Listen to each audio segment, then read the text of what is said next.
The apartment sat quiet on the last night of the year.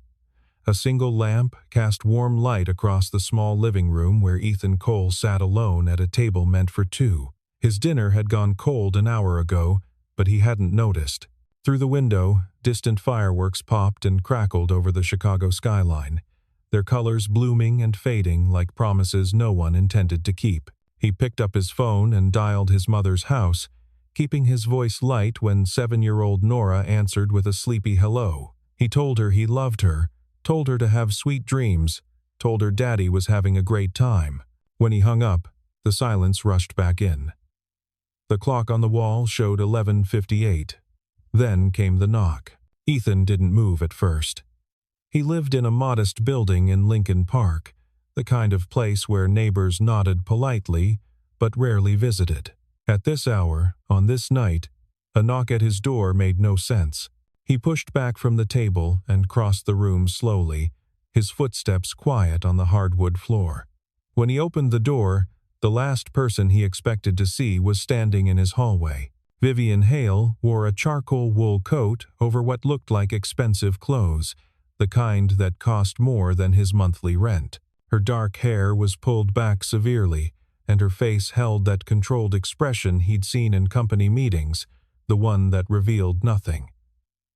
But something was different tonight. Her eyes moved too quickly, taking in his apartment with the sharp assessment of someone cataloging details they didn't expect to need. "Mr. Cole," she said.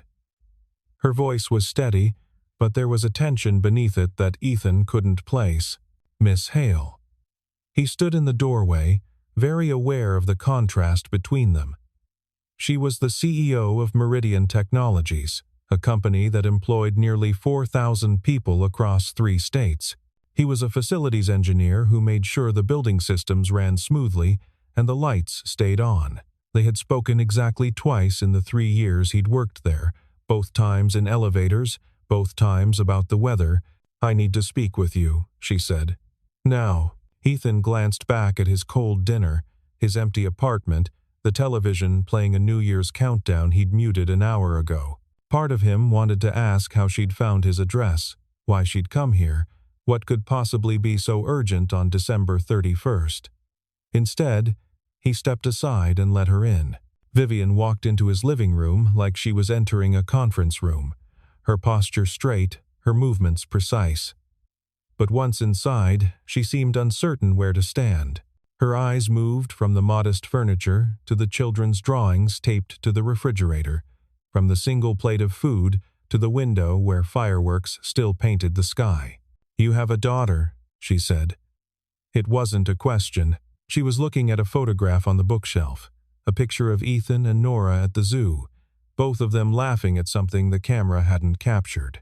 Nora, she's 7, she's spending the holiday with her grandmother. Ethan didn't offer more. He'd learned early in his career that people like Vivian Hale didn't make small talk, and they certainly didn't show up at employees' apartments at midnight to discuss family photos. Vivian turned from the photograph. In the soft light of his living room, she looked younger than she did in the office, and more tired. "I apologize for the intrusion. I know this is irregular. Irregular is one word for it. I couldn't think of anyone else." She said it simply, without drama, but the admission seemed to cost her something. Vivian Hale, who commanded boardrooms and made decisions worth millions, couldn't think of anyone else to talk to on New Year's Eve. The clock struck midnight. Somewhere outside, cheers erupted from neighboring apartments, and the fireworks intensified into their grand finale. Neither of them acknowledged it. They stood in Ethan's small living room, 2 people who shouldn't have anything in common, while the world celebrated the turning of the year. Vivian moved to his window and stood with her back to him, watching the fireworks die down. "There's a decision I have to make. After the holiday. Something significant." She paused, and Ethan watched her reflection in the glass. "I've been going over the numbers, the projections, the legal implications. I've consulted attorneys and financial advisors and board members who tell me exactly what they think I want to hear. And what do they tell you? That I should proceed, that it's the rational choice, that the market will respond favorably.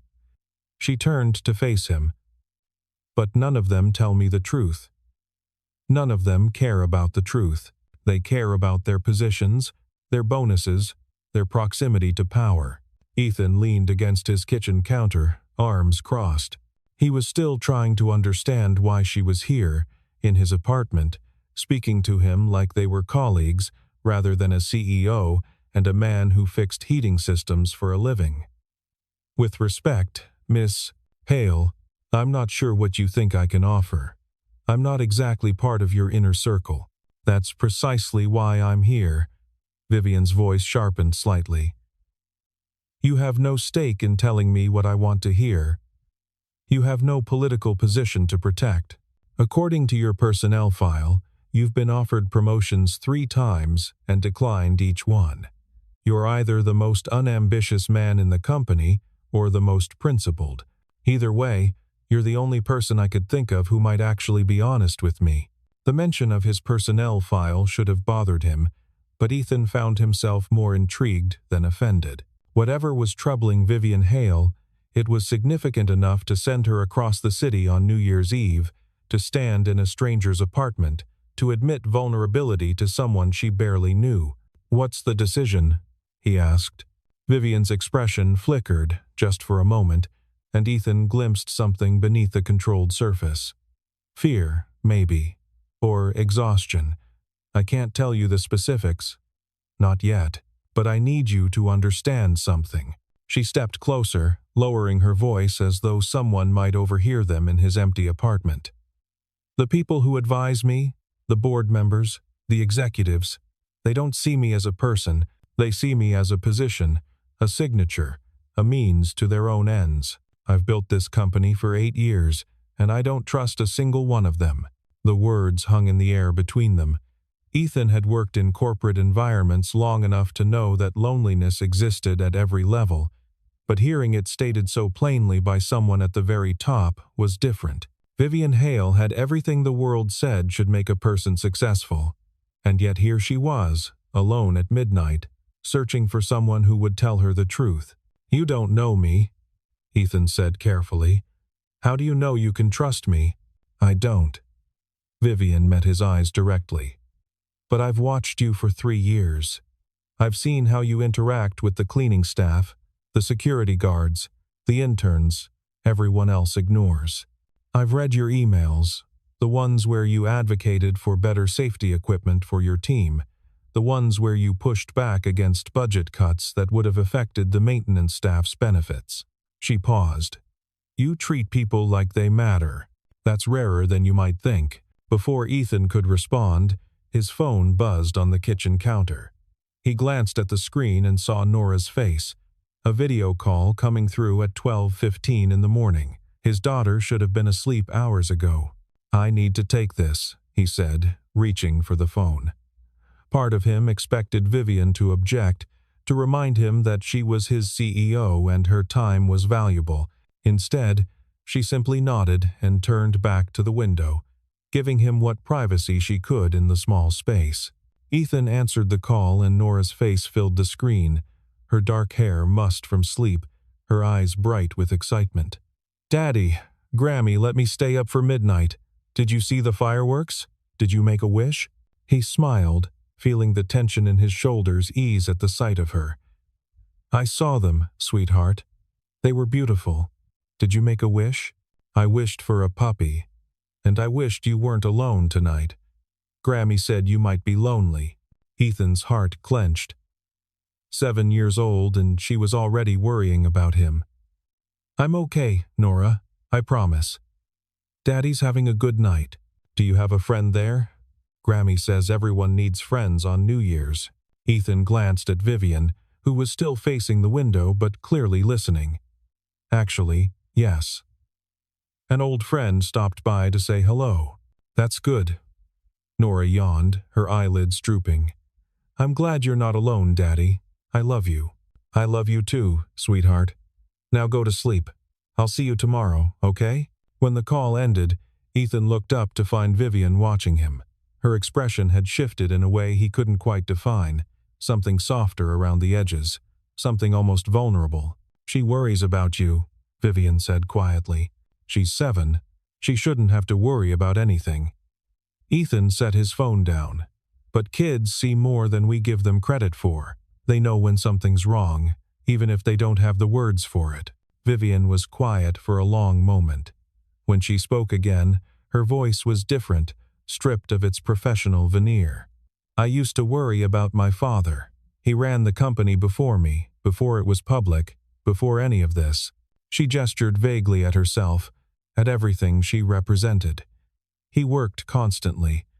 I barely knew him. By the time I was old enough to understand what he did, I'd already learned that the company would always come first. Family dinners were scheduled between meetings. Birthdays were celebrated whenever his calendar allowed. I grew up believing that was normal. Was it? Ethan asked. It was what I knew. Vivian moved to his couch and sat down, the first time she'd allowed herself to settle since arriving. My mother left when I was 11. She said she couldn't compete with a building full of employees for my father's attention. He didn't even fight for her. He just let her go and went back to work the next morning. Ethan didn't offer sympathy or platitudes. He simply listened, sensing that what Vivian needed wasn't comfort but witness, someone to hear the truths she'd never been allowed to speak. I promised myself I'd be different, she continued. I'd make decisions based on data, not emotion. I'd treat every choice as a calculation, weighing costs and benefits, minimizing risk. I built walls around everything that might make me weak. She looked up at him, and for the first time, Ethan saw the woman behind the title. But now, I'm facing something that doesn't fit into a spreadsheet. The decision I have to make affects people, not just numbers. And I don't trust myself to make it correctly because I've spent so long learning not to feel anything. Ethan crossed the room and sat in the chair across from her. What is it you're afraid of? That I'll make the wrong choice because there's no one left to tell me to stop. No one who cares about anything except what I can do for them. The apartment fell silent except for the distant sounds of celebration still drifting up from the streets. Ethan thought about his own choices, the promotions he'd declined, the simpler life he'd chosen. He thought about Nora, about the promises he'd made when her mother left, about the nights he'd spent working out the math of what mattered most. I turned down those promotions because of Nora, he said finally. Her mother left when she was 2. Just walked out one day. Said she wasn't cut out for motherhood. I was working 60-hour weeks back then, climbing the ladder, doing everything I was supposed to do to succeed. And then suddenly I was alone with a toddler, and none of it mattered anymore. Vivian listened without interrupting, her attention fully focused on him. I had to choose. I could keep chasing the career, hire nannies, miss birthdays and school plays and all the moments you can't get back. Or I could step back, take a job that paid less but let me be home for dinner, be present for the things that actually matter. He met her eyes. I chose her. Every time, I chose her, and I've never regretted it. But you gave up so much, Vivian said. The opportunity, the advancement, the money. I gave up things I didn't actually want. What I kept was what I needed. Ethan leaned forward. You asked why I declined those promotions. It's because I've sat in enough meetings to know what that world does to people. They start out wanting to make a difference, and they end up making excuses. They tell themselves the compromises are temporary, that they'll do better once they reach the next level. But the next level just brings bigger compromises, and eventually they can't remember who they were before. Vivian's jaw tightened. You're saying I'm one of those people. I'm saying you're sitting in my living room at midnight because you're afraid you might become one. That's not the same thing. The words hung between them, heavy with implication. Vivian stood abruptly and walked to the window again, her reflection ghostly against the glass. When she spoke, her voice was harder than before. You don't understand the pressure, the responsibility. 4,000 people depend on decisions I make. Their mortgages, their children's college funds, their retirements. If I make a mistake, I don't just lose a job, I destroy lives. "And what about the decision you're facing now?" Ethan asked. "How many lives does that affect?" Vivian didn't turn around. "The restructuring plan I've been asked to approve would eliminate 347 positions across our Midwest operations. The numbers make sense. The facilities are underperforming, the market has shifted, and maintaining them is draining resources we need elsewhere." She paused, her voice dropping. "On paper, it's the right choice, the responsible choice. The analysts have run every scenario, and they all point to the same conclusion." Ethan felt the weight of the number settle over him. 347 people. Not positions or headcount or resources. People, families, lives that would be upended by a signature on a document.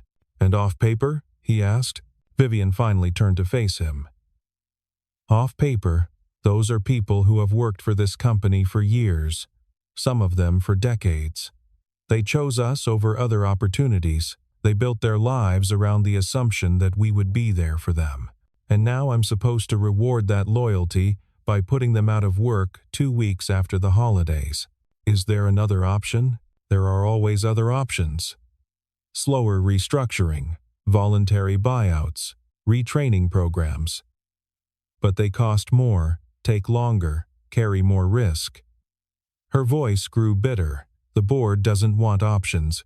They want a decisive leader who makes the hard choices without flinching. They want someone who treats people like numbers on a spreadsheet." Ethan stood and walked to where she was standing by the window. Outside, the fireworks had ended, and the city had settled into the quiet that came after celebration, the strange stillness of a world poised between what was and what would be. 3 years ago," he said quietly, "there was a woman in the janitorial staff. Maria. She'd worked for the company for 18 years, since before you took over. She was diagnosed with cancer, and the treatments were expensive. Her insurance covered most of it, but not all. She was going to lose her house." Vivian frowned slightly. "I don't remember this." "You wouldn't. It never reached your level. But I remember the day she came to work crying because she didn't know how she was going to pay for her daughter's school supplies while also covering her medical bills. Do you know what she said? She said she was grateful for her job because at least she had insurance. She said working for Meridian was the only thing keeping her family together. What happened to her? She died last spring. But before she did, she told me something I've never forgotten. She said she didn't know if God was real, but she knew that kindness was. She said every time someone at work helped her, covered her shift, brought her lunch, it was proof that people could choose to be good to each other." Ethan turned to face Vivian directly. 347 positions. That's 347 Mariahs. 347 people who are trusting you to remember that they're human beings, not line items. Vivian's composure cracked, just slightly, just for a moment, but Ethan saw it. The tremor in her jaw, the brightness in her eyes, the way her hands clenched at her sides. "You think I don't know that?" Her voice was rough. "You think I haven't spent the last 3 months staring at those numbers and seeing faces? I know their names. I've read their personnel files. I know who's a single parent, who's caring for elderly parents, who's 2 years from retirement. I know exactly what I'm being asked to do. Then why are you considering it?" The question struck her like a physical blow. Vivian stepped back, her professional armor reassembling itself even as her eyes betrayed her. "Because that's what leadership is. Making the hard choices, doing what's necessary for the greater good, even when it hurts." "Is it?" Ethan didn't back down. "Or is that just what people tell themselves so they can sleep at night after making choices they know are wrong?" The silence that followed was different from before. It wasn't the comfortable quiet of two strangers finding common ground. It was the tense stillness of a confrontation neither had expected. "You have no idea what you're talking about," Vivian said, but her voice lacked conviction. "You fix air conditioners and check electrical panels. You've never had to make a decision that affects thousands of people." "You're right, I haven't." Ethan refused to take offense at her dismissal.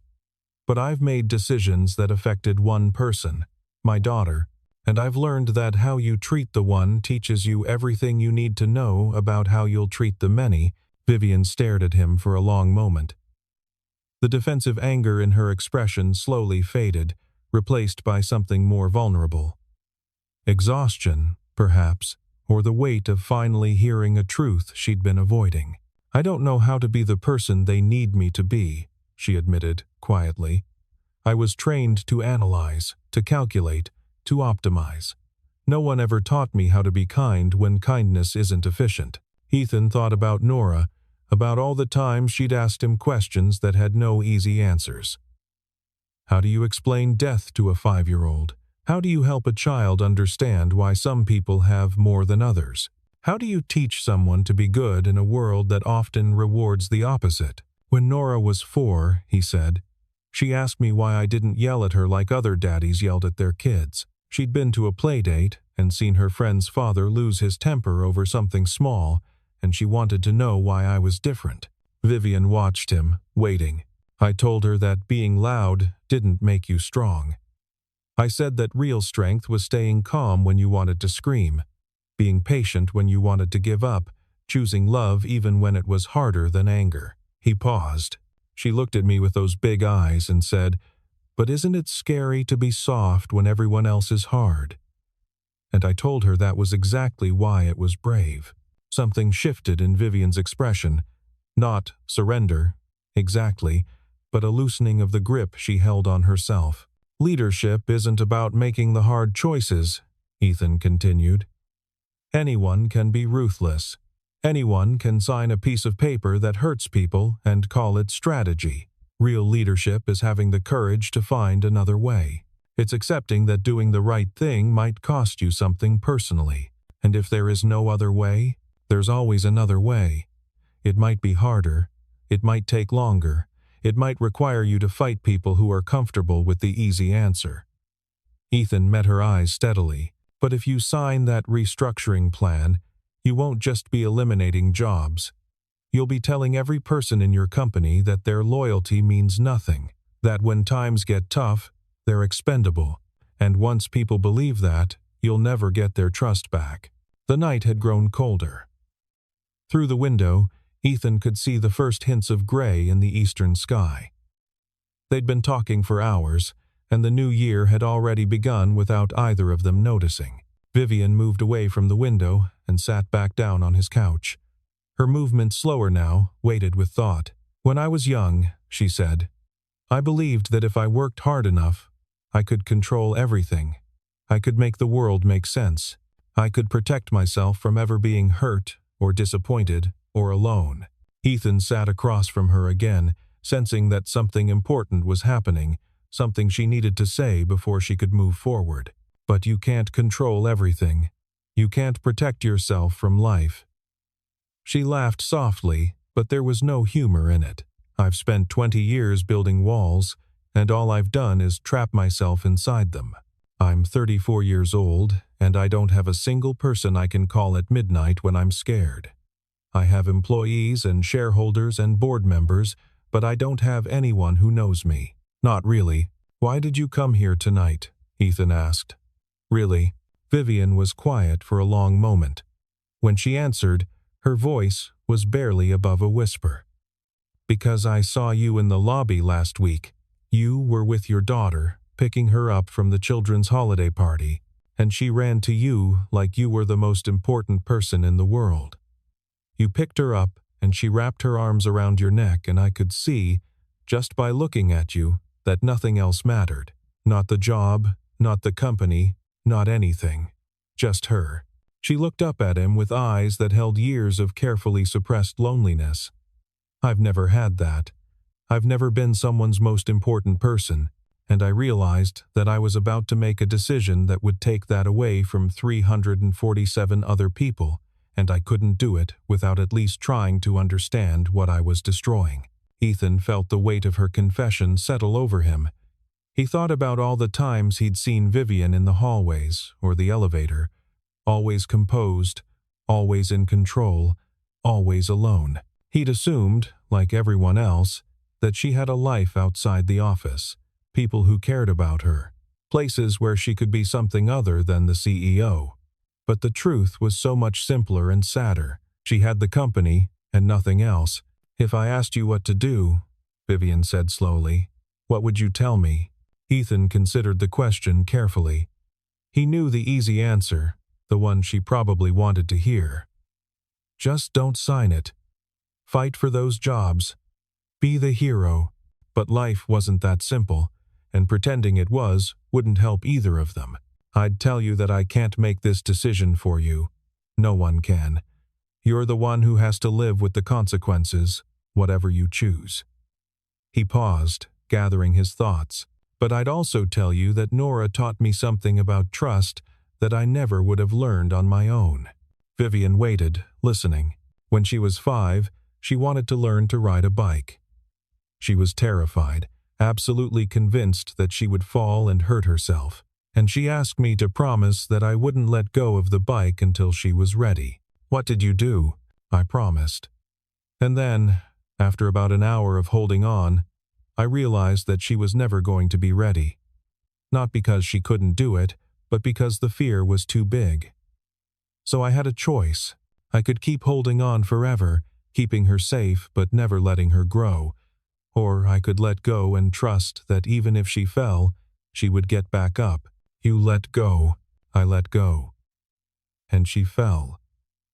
Not badly, just a small tumble onto the grass. She cried for about 30 seconds, and then she looked at me like I'd betrayed her, and I had to kneel down and explain that sometimes loving someone means letting them struggle, because the struggling is how they learn to be strong. Vivian's eyes were bright with unshed tears.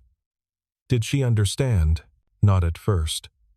But she got back on the bike, and by the end of the day, she was riding on her own, laughing like it was the best thing in the world. Ethan leaned forward. "You can't protect people from every difficulty, but you can make sure that when they struggle, it's for something meaningful. That their sacrifice serves a purpose greater than a quarterly report." The gray light outside had grown stronger. The city was waking up on the first day of the year, and somewhere across town, Nora would be waking up too, ready to come home. Vivian stood. For a long moment, she didn't speak, just stood in the middle of his living room, looking at him like she was seeing him for the first time. "I've built my entire life around being in control," she said finally.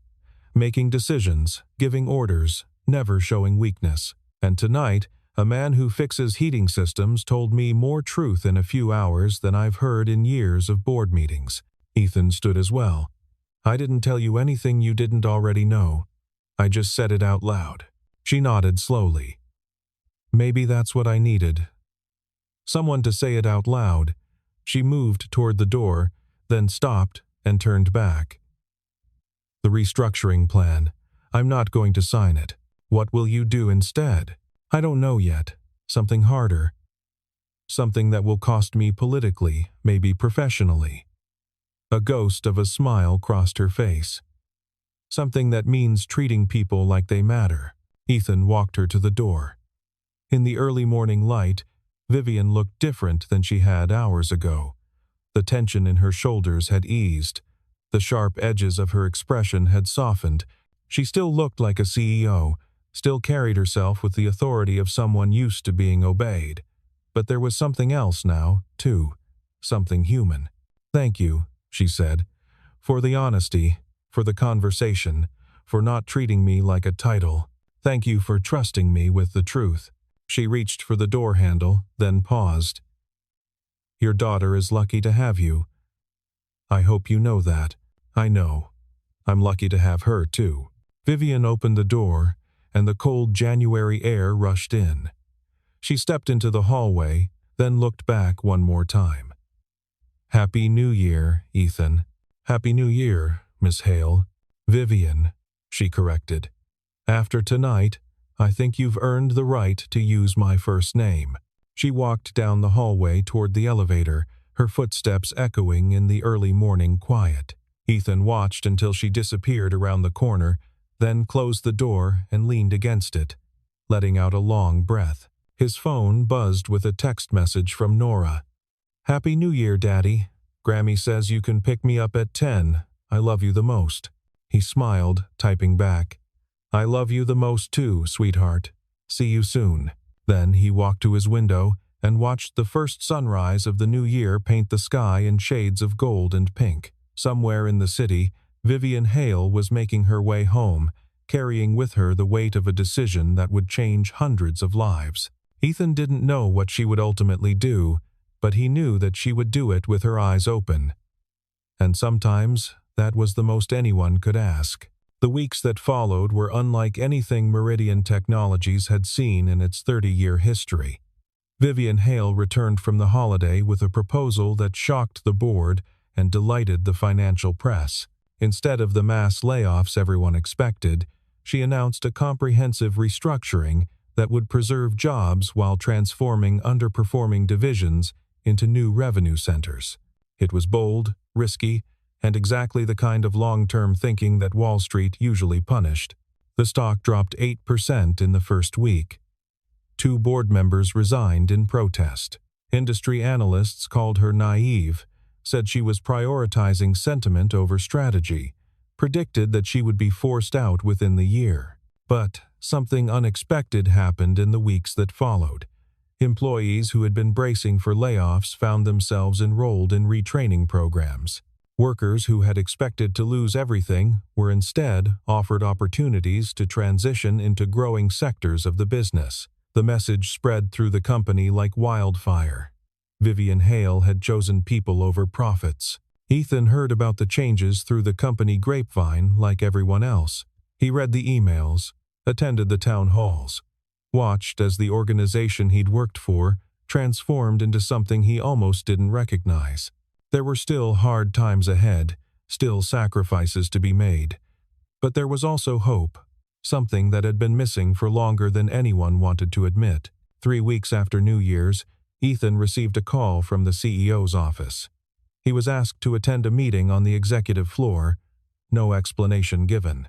He put on his best shirt and took the elevator to the top floor, stepping out into a world he'd only glimpsed from a distance. Vivian's office was smaller than he'd expected, more functional than lavish. She sat behind a desk covered in papers and looked up when he entered, a genuine smile crossing her face. "Close the door," she said. "Please." He did, then stood awkwardly in the middle of the room, unsure of the protocol for meeting with a CEO you'd had an existential conversation with at midnight. "Sit down, Ethan. This isn't an inquisition." He sat.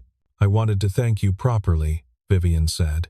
"What you said that night, about leadership, about trust, about treating people like they matter. It stayed with me. It changed how I approached the restructuring. I saw the announcements. It was brave. It was terrifying. Still is." She laughed, and it sounded different than before, less controlled. "The board thinks I've lost my mind.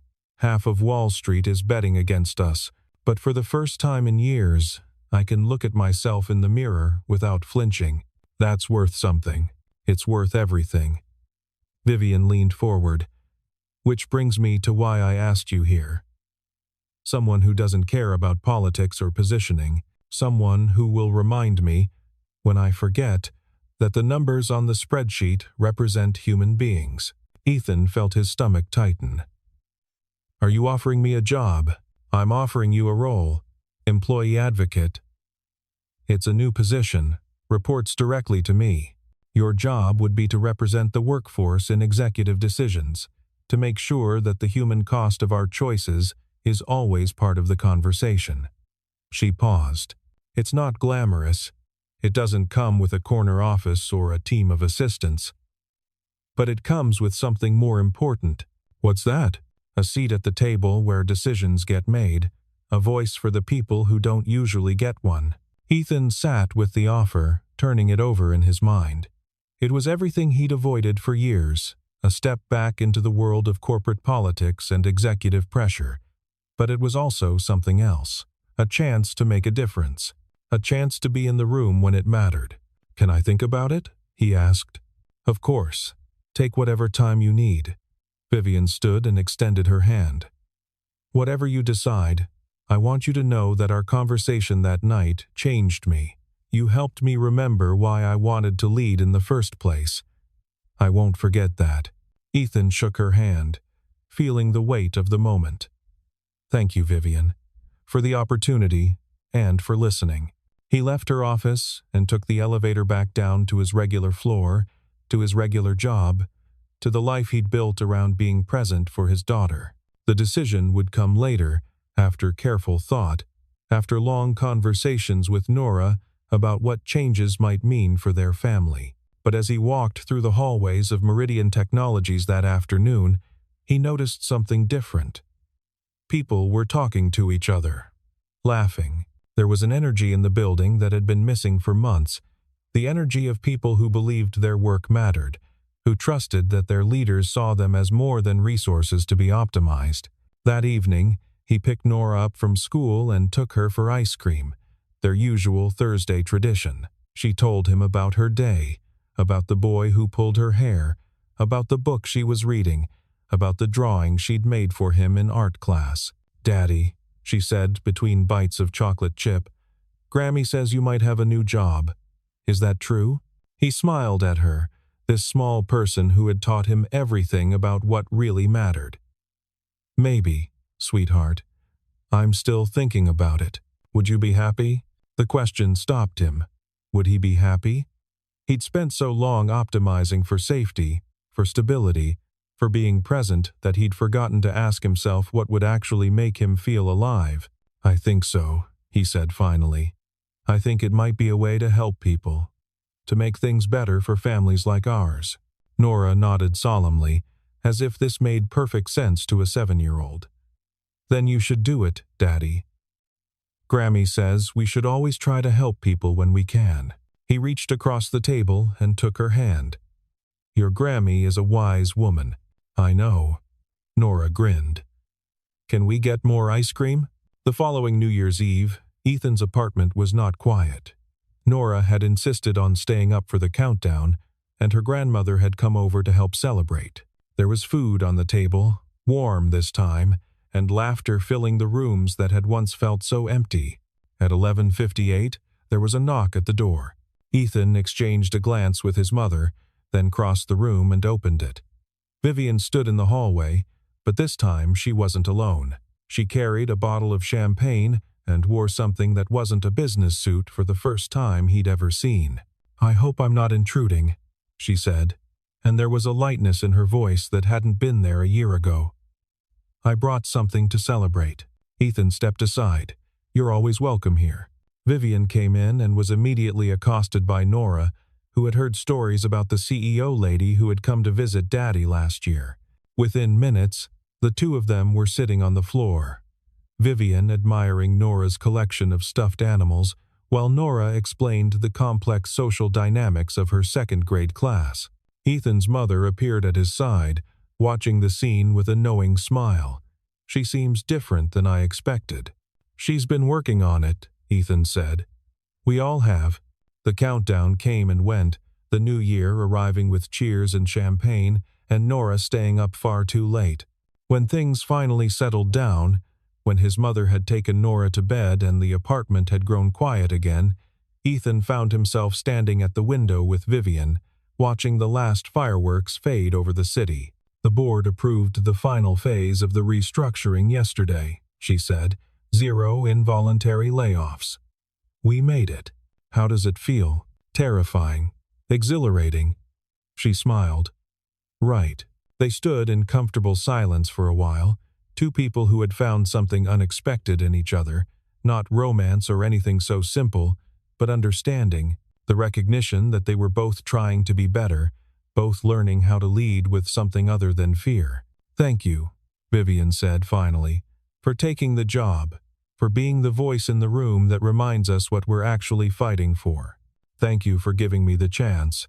She turned to face him. "Same time next year?" Ethan thought about the year behind him and the year ahead. He thought about Nora sleeping peacefully in the next room, about the company that had become something he was proud to be part of, about the woman standing beside him, who had proven that people could change if they were brave enough to try. Same time next year, he agreed. The knock at midnight had meant one thing a year ago. Tonight, it meant something different. It meant that the silence had been filled, that the emptiness had found its answer, that two people had helped each other remember what really mattered. Outside, the first sunrise of another new year was still hours away. But for the first time in a long time, neither of them was in any hurry to see it come. Some moments were worth holding on to, and some doors, once opened, were meant to stay that way.